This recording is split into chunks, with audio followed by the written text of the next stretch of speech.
This is a Cattlecast Extra.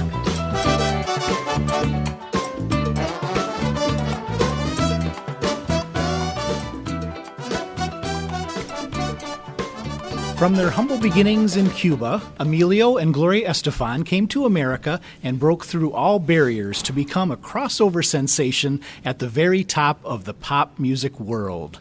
On Your Feet takes you behind the music and inside the real story. Joining me now on Cattlecast are Christie Prades and Mauricio Martinez, who play the record-making couple in the hit musical. Welcome to Cattlecast. Thank you. Thanks for having us. So first, please tell us a little bit about yourselves. Well, I am actually originally from Miami, Florida. I'm Cuban American, both my parents Cuban immigrants. I grew up there and was always singing and dancing and auditioning and recording music. And then I moved to New York about 4 years ago with a dollar and a dream kind of mindset. And actually was lucky enough to be a part and book On Your Feet on Broadway. Was there for about a year. Was the first cover of Gloria, and then I was also a swing, so I covered about 7 other tracks on the show. And then I was asked by Gloria herself to lead the tour. So here I am, about 4 months in. Now, did I hear that you went to the same college as Emilio? Yes, I did, actually. Miami-Dade College. I went to the honors college there, and I remember actually seeing his face on one of the school buses. Oh, wow. That's actually, you know, they'll put like any successful individual who's been at the school, and I remember seeing that, and he was an MDC graduate, so I was just like, I don't know why I remembered that, and then once I joined the show, I was like, I remember seeing that. So he actually graduated from here, so that's pretty awesome. Wow. And Mauricio, what about you? I'm from Mexico, originally from Mexico, from Monterrey, Mexico. I'm being imported to the U.S. like tequila and jalapeno and guacamole. Delicious things. And this is my first, well, actually it's my second. My American theater debut, playing Che in Evita a year and a half ago. And that's what started everything. Casting director discovered me there and emailed my Mexican management and asked if I were interested to audition to play Emilio Estefan. I didn't even know there was a show about the Estefans. I was in Mexico doing my thing, doing my albums and telenovelas and film and TV. Lots of musicals. And yeah, I basically had my career there. I did study in New York 20 years ago. I'm a proud AMDA alumni, which is the American Musical and Dramatic Academy in Manhattan. I lived there for 3 years. And just life took me back to Mexico, but New York and I had a love affair, and we had something pending, and it was this beautiful gift. That was my Broadway debut that I did last summer, starring as Emilio Estefan on Broadway. Yeah. And then after that, they offered me the tour. Now, growing up, were either of you fans of like even Miami Sound Machine? My goodness, I grew up, and I remember my mom taking out the blue Gloria's Greatest Hits CD, Yes. and she would play it almost every single, I can't remember a day that I wasn't at least hearing one of those songs, and I would listen to her all the time, and we looked up to her, and my mom was always like, you know, if you want to look up to anyone, this is a woman who is representing us and representing our Cuban culture and representing the possibility of doing whatever it is that you want to do, and she's broken all the barriers. So she was definitely an inspiration for me and for my whole family growing up. And I mean, we're from Miami, she's from Miami, so it was definitely the anthem of our city as well. She was taking our city and our culture all over the world. So I definitely looked up to her ever since I was a young girl.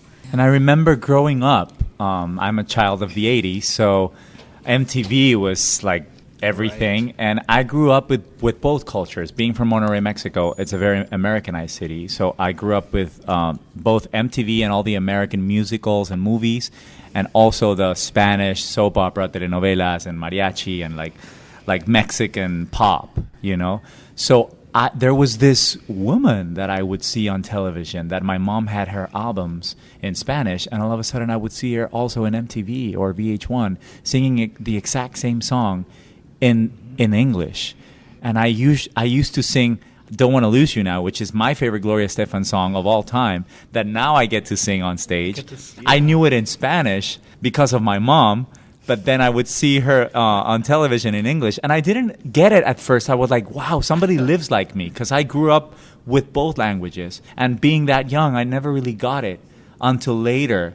After that, of course, John Secada and Ricky Martin and Shakira, Thalia, every single one of them, those artists, then I found out that they were influenced and supported by the Estefan. So, yes, I grew up being a fan, not only of Gloria and the Miami Sound Machine, but of what they did to the music, to the Latin music crossing over. It's very inspiring as a Latino. Mm-hmm. Christie, can you describe the first time that you met Gloria? Oh my gosh. The first time I met her was actually in my final audition. So I actually walked in. There were a couple of callbacks, and I actually auditioned to be part of the ensemble, which is one of the dancers. And then once they heard me sing, Jerry Mitchell gave me the pack, and he was like, "You need to come in and sing for the whole team." So I walked into that audition room, and I saw her and Emilio sitting there along with Jerry Mitchell, which is a Broadway legend as far as direction. Sergio Trujillo, Broadway legend as far as choreography. Mm-hmm. And we had all of our producers and our stage managers, but I walked in and I saw them. And I remember just shaking their hands and just being like, I need to remember I have so much to offer, because seeing them, I just questioned everything about me for a second, because you're taken aback a little bit, and I was in a way shocked to finally meet this woman right in front of me that I've looked up to, and Emilio as well, because I always saw him everywhere. Right. So I bowed down to both of them in the beginning, which made everybody laugh. I was like, okay, good, I'm funny. and then I just started singing, and I was totally myself, but I felt connected, and it was a beautiful experience to meet them there. Oh, I bet. Well, and then I heard you tell the story of when you were selected. Was that live right on stage when that happened? That was post-performance. So we had finished a whole medley of the show, and they walked on, and we had all the news stations there, which, again, I thought was, to promote the tour. They're going to announce it officially in Miami, in the Arch Center, our home theater, and my family was there, everybody was there, and then she just announces it, and I'm just like, there was more to this, and I had no idea, and how dare you put me on the spot. But it was wonderful and so unexpected and classic. Wow. Classic for me. I'll always remember it, and I have it recorded, and I'll never forget that feeling. Great memories for sure. Yes. Well, Mauricio, while millions know and love Gloria's voice and music, share with our audience how important Emilio was in her success. Well, he's very important, because not only was he the leader of the group, the Miami Latin Boys, which was the first group that he actually had to change the name because he was just blown away by Gloria's talent, that he then had to rename it Miami Sound Machine, and Gloria became the front singer. And he became the manager, and then he became her manager, and then they fell in love, and then they got married, and then they had a kid, and then they conquered the music world. So I cannot think of one without the other. Mm-hmm. To this day, you see them and you think immediately. I mean, she has his last name. They're one. I see them as one. That's how important Emilio is to Gloria, and Gloria to Emilio. Yeah, there's no Gloria without Emilio. There's no Emilio without Gloria. And you see that to this day. Their dynamic, how they live their lives, how they go to events together, how they come here and take care of the show, how they do business. Yeah, everything. They're really, really, really together and in love, and that's how I see. And he's definitely very, very important in the story of her life. She's said it publicly. If it weren't for him, she wouldn't have made everything that she did. She wouldn't be probably as big, because he was the businessman. He pushed her to her limits. Yeah, he pushed her to break the barriers of like her own, because she didn't want to. Because she didn't want to be all that. Right. She wasn't ready to be all that. She was very shy. She kept her music very private, and he was the one who constantly pushed her beyond her limits, beyond what she thought that she could do, until the very end. Even until the end, it was he was the confidence within her that he was like, you can do this, and he pushed her into. That's how I feel like I'm doing the show. I'm always uncomfortable. Yeah. She's always uncomfortable, and he's literally there. And he's to be always like, driving. Yeah, he's like, you're good. You're good. You can do this. There's a beautiful scene in the first act where it just defines the relationship and defines the personalities, where Gloria's sitting down very shy as a young girl, playing the piano, singing Anything for You, and there's a room which is the Emilio's garage, where they're all kids still playing. You know, they're not even famous. They don't even have a recording contract, and the abuela's They there. don't know and the what mother, they're doing. And Right. she starts playing, and he stands up. And the rest of the cast, which the people in that room, disappear, and you're left alone. Emilio's standing, just watching this beautiful girl, talented girl, sing, and his mind, he literally goes around her, and it's almost as like he has this. He knows He's plotting. that he has found a diamond. A diamond You're gonna make me cry. in his life Oh. that matches his passion, you know? So that's when you see the essence of Emilio and Gloria. That's, for me at least, that's when I see, you know, like he found his gem. So you've kind of already done this, but how would you describe this musical? I mean, the laughter and love and all of that mixed in, but there's a lot to this. Yes, it's well, one, it's very high energy. I mean, we have not heard one person who's seen the show who's not like, it is a lot that you guys do on stage, and I don't know where we find it within us, but it's definitely high energy. But it's also, I think people it's a beautiful surprise because they don't realize that there's a real story within this. There's real conflict, real human conflict. You know, other musicals, you know, it's all fantasy and it's all a made-up story, but this is conflict within family, conflict within business, conflict within obstacles when you're trying to face your dreams, conflict within injury, within wondering if you're even going to make it out alive, kind of thing. So people are definitely surprised when they see the roller coaster of emotion that comes with this story.